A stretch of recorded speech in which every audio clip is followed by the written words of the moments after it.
This podcast was recorded and provided by the National Association of Regional Councils. For more information about NARC, please visit narc.org. Hello everybody, this is Mia Colson with the National Association of Regional Councils, and welcome to another installment in our solar podcast series, part of the U.S. Department of Energy's Sunshot Solar Outreach Partnership. Through this partnership, NARC is working with the International City and County Management Association, the American Planning Association, and ICLEI Local Governments for Sustainability to support local governments in increasing solar deployment in their communities nationwide. Today I'm joined by Jeff King and Julia Allman from the Metropolitan Washington Council of Governments. Thank you for joining us, Jeff and Julia. Good morning. Welcome. Yeah, thanks. So Jeff and Julia are with the Department of Environmental Programs at COG. Both Jeff and Julia are part of a team focusing on advancing the climate and energy goals for the National Capital Region through specialized technical and policy committees at COG. Jeff's focus is on developing new collaborative partnerships to advance clean energy goals, and Julia is an environmental planner with COG supporting climate action planning and managing advocacy efforts on energy and environmental policy. So to start, can you give us a quick description of your unique role as a regional planning organization for the Metropolitan Washington, D.C. region? Sure, thanks. Yes, the Metropolitan Washington Council of Governments represents 22 jurisdictions in Maryland, Virginia, and the District of Columbia. And, unlike some other major metropolitan regions in the country, we span 3 states, so there are many opportunities for coordination and cooperation, including in areas such as air quality and transportation planning. We're also a fast-growing region. Our population is about 5 million. We expect to add 1 or 2 million more residents by 2040. With this in mind, COG works with the local governments in the region to direct growth as we can in the most sustainable, livable, prosperous way through our regional planning effort called Region Forward. And of course, being in the National Capital Region, we're also home to the federal government. This gives COG a lot of unique opportunities to bring together federal agencies, local governments, and communities around regional issues. Great. So we're here to talk today about COG's Climate, Energy, and Environment Policy Committee's action plan. Can you give us a little bit of background on how that action plan came about? Yes, the Climate, Energy, Environment Policy Committee, we call it CEPC here at COG, was established in 2009 by our Board of Directors. CEPC was really propped up to provide leadership on climate change and to support local governments as they work toward reducing the region's greenhouse gas emissions by 20% below 2005 levels by 2020, and then eventually reaching a target of 80% reductions by 2050.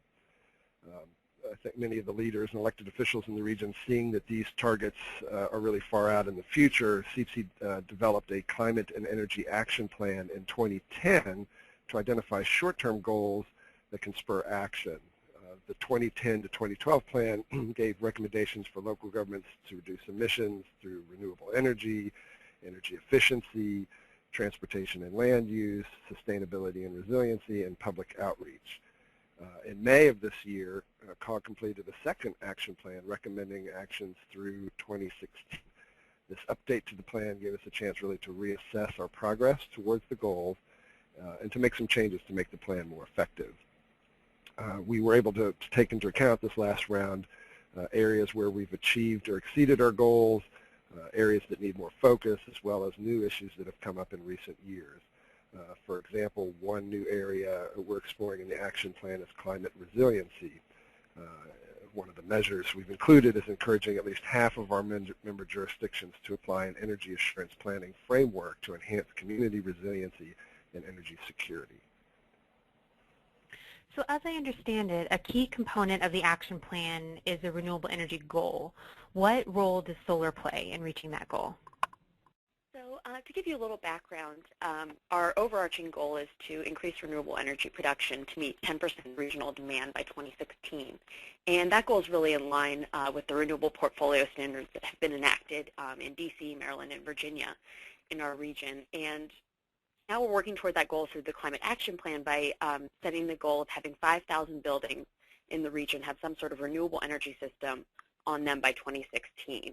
And as we look at our progress, we see in 2011 there were about 1,600 systems installed, and the vast majority of those were solar PV. So we're really seeing solar is playing a big part in kind of moving that forward and distributed generation and reaching that overall renewable goal.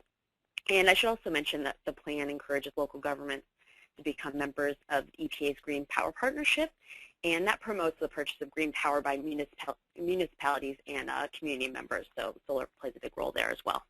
Well, are there any other areas where solar energy plays a role in the action plan? Yeah, there are actually several. First, we encourage our local governments to prepare energy plans for their facilities. So part of that kind of overarching process is considering how renewable energy, including solar, could meet their energy needs. We're also promoting a new energy financing program, and those would help homeowners and businesses pay for solar installations as well as energy efficiency improvements on homes and businesses and other buildings. And thirdly, solar does play a big role in the outreach section of our plan as well. We really want our members to promote renewable energy and energy efficiency, and they can do that by publicizing incentives that they have or hosting energy challenges in the community. And we already really have some great examples going on in the region. Prince George's County offers a property tax credit for solar. Frederick County is doing a great initiative called Solarize Frederick County that combines incentives and volume purchasing and streamlines some permitting processes to make it easier for residents to take up solar.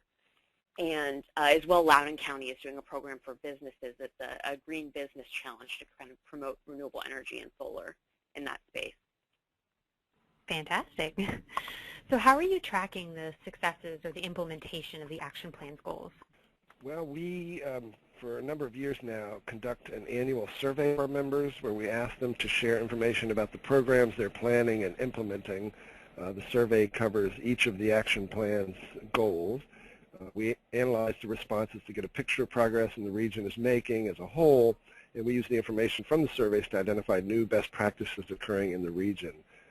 Both the regional progress and local successes are incorporated into an annual climate and energy progress report. And so what are COG's next steps for continuing to implement and promote this action plan? Well, the first thing we're doing is developing a resource guide to help our jurisdictions understand some of the new concepts and terms that are in this new 2016 plan. For each of the 59 recommended actions in the plan, we provided descriptions, some examples, and links to web resources. And COG plans to provide this eventually in a kind of cool interactive web format that we'll share with you guys when it's ready. The next step after that is do an implementation plan that's kind of more on the COG staff side that identifies ways that we can help local governments in carrying out the plan. So it's a lot of technical assistance. We already have an electric vehicle planning group going, the solar collaborative, and workshops, trainings, webinars, stuff like that. Maybe also some printed materials like fact sheets and checklists and toolkits. I should also mention our advocacy efforts. So on an ongoing basis, we advocate for state and federal legislation that supports the goals in our climate action plan. So on one side, we'll support bills that promote incentives for solar and other renewable energy resources, but we also look for regulatory changes that kind of bring down barriers and make it easier for the market to kind of move on its own. So one recent success that we had was the Virginia legislature created a pilot program for power purchase agreements, which opens up a new opportunity to implement solar systems, mostly in an institutional framework. So I think that's a pretty exciting movement there. Yeah, that's very exciting. Are there any other COG programs that support solar adoption across the region? Yes, as Julia mentioned, since 2010, we've been supporting a regional clean energy collaborative procurement initiative with the support of the EPA Green Power Partnership and a consulting firm, Optimy.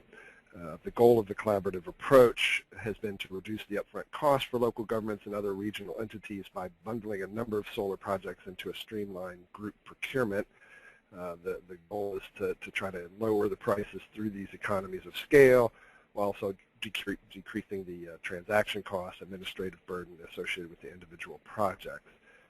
Round one, participants are expected to deploy more than 12 megawatts of new distributed solar power generating capacity at over 50 sites throughout our region, which would more than double the current installed capacity. We're now in the process of pulling together participants for a second round of procurement, and we're really excited that the environmental, economic development, and job creation impacts from this initiative will benefit our local and regional community. Great, and I'd also like to note that NARC worked with COG last year to do a case study on this effort, which can be found in our Profiles in Regional Solar Planning Handbook and Resource Guide on NARC's website.